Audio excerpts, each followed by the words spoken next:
We are in week 8 of the Learning Guide for College Algebra.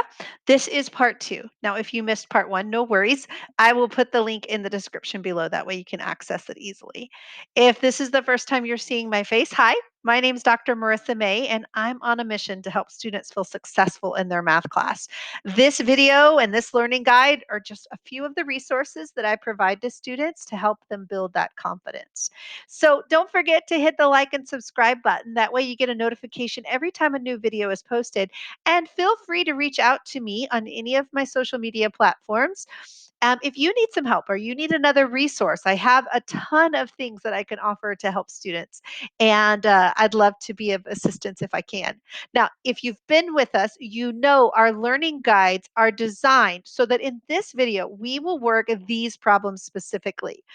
Then I'll be sure to link the other videos for week 8 in the description. That way you can join in, keep following the learning guide, and hopefully give you some resources, like I said, to be confident in your college algebra class. For this particular video, we're going to focus on matrices and matrix operations. I'm going to show you a little bit of the Desmos matrix calculator. So hopefully I will link it below just in case so you can access it. It's easy, it's free, and it's online. So what could be wrong with that? So let's take a look. Now, before we go to the matrix calculator, we have to do a little bit of setup. We have to write our equation in what we call an augmented matrix. Now, an augmented matrix takes the coefficients in front of the variables, takes the letters out of it, and it's augmented because you're also going to include the constants over here. So let me show you. First of all, make sure that your variables are in alphabetical order, okay, in both equations. Then you're going to take the numbers in front. So this one would be a 1, and this would be a -8, and this would be a 7. You see how I just wrote them in a row without the letters? That's exactly what a matrix does. Then this one would be in row 2, and it'll be 3, and 6 and 8. Now, something I want you to notice is that I did put them in alphabetical order, and I put them in order. So these are the X's, these are the Y's. And when we write an augmented matrix, many times, if you write it, you may see it like this with a little dotted line to set the constants aside and apart. Okay. Now we can do the same thing here with more variables. And that, in fact, that's the benefit of a matrix is that you can solve equations that have many, many variables. And I'm sorry, my cat thinks she needs to be in the video. There we go. But a matrix will solve equations that have more than just two variables or more than just three, where some of our traditional methods like elimination and substitution get a little bit cumbersome. So make sure we point out a couple of things. First of all, remember our letters need to be in alphabetical order, but I want to focus in on this third equation. I want you to see that the z variable is gone. It's actually there. It just has a 0 as its coefficient. And so we have to put that as a placeholder when we write our matrix. So let's write row 1. That would be 1, -1, -1, -4. And row 2 would be 5, 1, -8, -1. Watch row 3 carefully. That's -9, 3, 0, and 2. And then 3, 8, 1, and 0. Okay. If you want to put the dotted line there, you can to set that apart.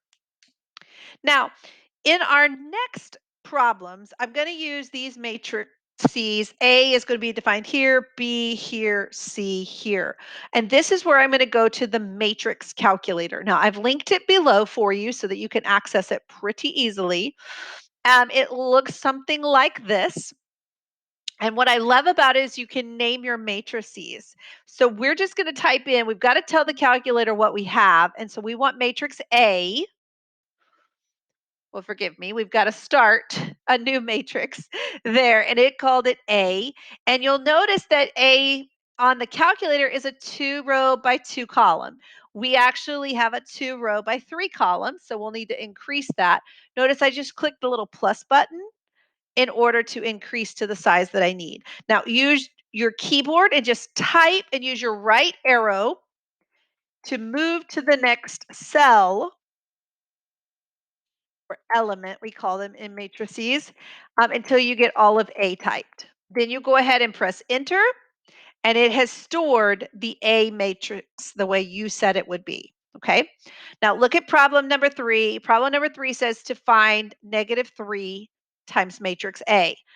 Wonderful. This calculator can do that. You're going to type -3 times and then type the name matrix A. And voila, it has calculated that for you so that you can just simply write it down. Now, what I want you to notice is really what did the matrix calculator do? It took every element in A and it multiplied it by -3. But a lot of my students like to have the matrix calculator. It makes them feel more confident. Remember, I'm on a mission to help you feel confident in your math class. And so I want to use a resource that'll show you that. But at the end of the day, I mean, these calculation was not that hard, right? You could simply go in and multiply every element by -3 and you would get the same thing. Okay. Next, we need to put in a new matrix B. And B is 3 columns and 2 rows. So let's type in what B is.